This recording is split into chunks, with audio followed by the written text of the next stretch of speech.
Amma gaafan biizaa kana hojjedhu baay'een jaallatamaa, baay'een kabajamaa. Gammachuun isaa daangaa darbaadha. Biizaa kana ji'a geemaatii kan jedhamuun jira. Namni wallaalee hin jiru geemaatii. Wannan kurmuruu mixinnaa tokko jechuudha. Gaafa warra kana hojjedhu haafumaaf lafa na jaallata. Maaliif jarri kun nyaata jaallatu? Namni wallaalee hin jiru. Isaan nyaata gaarii argannaan qoonqoon isaanii hin hir'atiin malee namatti hin bu'anii nama hin tuqan. Garuu isheen hin jirtu taanaan nyaatittiin ulfaatusa. Baay'ee bexaamitti ulfaatoodha. Ammoo isaaf lafa fuuftoo hin taane waanuma qabatamaa waanuma jirudha jechuudha. Amma mucaa ishee xiqqoo faana hojjedha. Isheen na bukkee dhaabattee ani immoo nan hojjedha. Hin xinnaata dabalii naan jedhu. Hin xinnaata dabalii naan jedhu. Yoon baay'isee hojjedhee waan hafu natti fakkaata. Yoo nyaanni tarrafe immoo annatti hin tolu. Mi'aan inni tarrafee gadi baasanii gatan garaan kiyya ishinaan hin jedhu. Maaliif namni beela'u baay'ee waan jiruuf jechuudha. Ofii quufnee gannaa kan beela'ee ishuma gannu sana immoo barbaadu baay'eetu jira. Sababii kanaaf jecha garaan kun jaallatu. Duqeetii baay'isee biizaa hojjechuu jechuudha. Amma achi ergan hojjedhee akka amma argaa jirtan kanatti salsal jenna afaan arabaffaatiin timaatimii isaa jechuudha. Timaatimii affeelee akkanatti maashiniidhaan daakee itti gochaa jira. Akkamiin akkas gootee dura akkanatti hin beeknu nuyi naan jedhan. Egaa ijji waa ilaalu immoo waa hubata mitiire. Ani immoo namni yoo takka waan hojii tokko arge jennaan gizee takka yaadatti qabadha. Isa gizee lama gizee sadiitti deebi'anii ilaalan miti. Gizee matakkaan qurruca isheen godhaa. Takka yaala yoona yaalaa fokkiste gizee lammaffaatti immoo nan bareechadha jechuudha. Maaliif ilmi namaa kun takkaan dogoggora akka lammaffaas dogoggora sadaffaatti immoo hin sirrata. Akkuma kana jalqaba yoon dogoggore lammaffaatti immoo akkuma nama dur beekuuttan hojjetadha jechuudha. Amma gaafa kana dura yeroo baay'ee garuu nyaata kana nan danda'a hojjechuu nan beekamu hin beeku hin jedha malee. Isa waan takka waan mi'aawu takka agarraan isuma gizee shan hojjedhu namaan jedhu. Gizee shan. Ani immoo nyaata takka gizee takka hojjedha. Guyyaa lama guyyaa sadii guutee immoo taa'ee hojjedha malee har'aa boriis hojjetan kana natti hin tolu. Amaleeffannoo isaan qabu jechuudha. Isaan garuu hin nuftan har'aa borii utuma kana nyaatanii jaallatu. Anna jibbisiisa. Har'a nyaadhee bor nyaatuun natti hin tolu. Innaa akkasitti biizaa koo hojjedhee kan keessumaan dhufus kan warri manaa nyaatanis itti hojjetadhee qoqopheeffadhee kaawwadha jechuudha. Nyaata fidinuu iyyeessuun jedhan kanuma masas godheen qofa godhee fuuldura kaa'a. Abbaatu of maratti booftii jedhan. Yoo nuti yaadnee hojjennee, yoo nuti hojii keenya kabajnee, yoo nuti hojii keenyaaf bakka kennine, yoo nuti hojii keenyaaf yeroo kennine,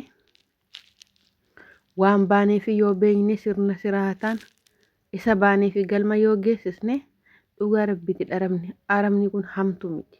Namatu hamtuudha malee. Maaliif ofii balleessineetu isa isaan nutti mufatan sana immoo isaaniin hamtuu goona deebisne. Hamtuun isin jirti gala. Akkuma gaarii hin jiru gaarii bukkee immoo hamaan hin jira. Sila kana ta'ee fi hamaan hin jiru jechuu koo miti jechuudha. Amma fakkeenyaaf maatiin mana kanaa nyaata kiyya seeraan hojjedhee cidhaati kiyya seeraan hojjedhennaan nattis hin dubbatan baqa. Anumtu ofii makiyyan of abboomee hojjedha jechuudha. Gaafa kana isaanillee baay'ee nama amanu. Amantummaa keessa darbee jaalala baay'ee arganna jechuudha isaanirraa.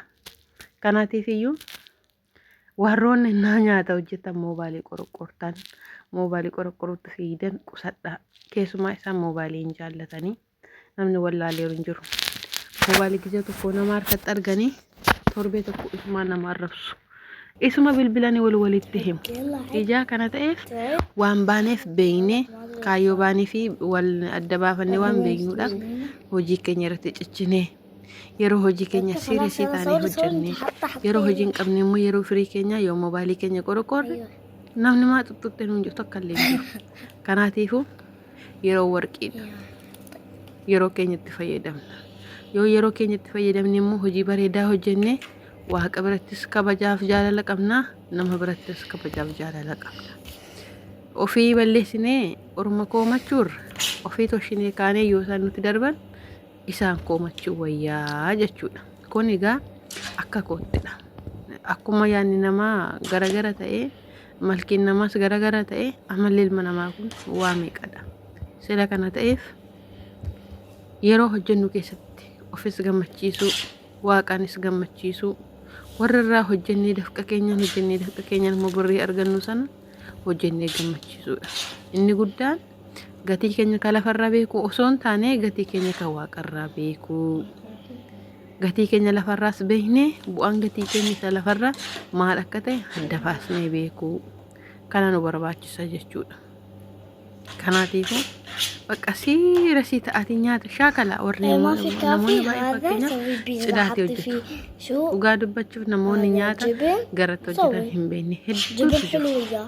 Yeroon jedhu hojii isaa wallaalan osoo hin taane muwaasa waan hin qabneef ilaalanii waan nyaatan hojiin isaanii gaheen hojii isaanii cidhaati waan ta'eef jechuudha. Anamma kunoo biizaa kana gizee jalqabaan hin beeku ilaalee man bare guyyaa tokko ilaalee gaafa lammaffaa bukeeffadhee akkuma kanatti hojjetadhe kunoo har'a hankana fakkaatuun hojjetadhaa jechuudha. Kanaatiifuu jabaadhaa yoo jabaanne hojii bareedaa hojjenne Oromoota biratti kabaja qabna. Oromoota biratti hojii iddoo qabna siniin jedha. Nagaan irraanfanne garummaa kana naase gaafa waa'ee jireenyaa keessa galuun baay'een dagadha. Nagaan koo bakka isin jirtanitti sinaaf haa ta'u. Ani nagaa kooti. Asumaan yuutuubii koo sabiskiraayibii, laayikii, sheerii naa gochuu hin dagatiinaa walaa guddis walaa jajjabeessinu yoo ollaa wal dirmate yoo abbaan iyyee ollaan nama dirmataadha. Yoo sina dirmattan malee nama na dirmatu waan hin qabneef na dirmadhaa. Sabiskiraayibii, laayikii, sheerii naa gochuu hin dagatiinaa siniin jedha.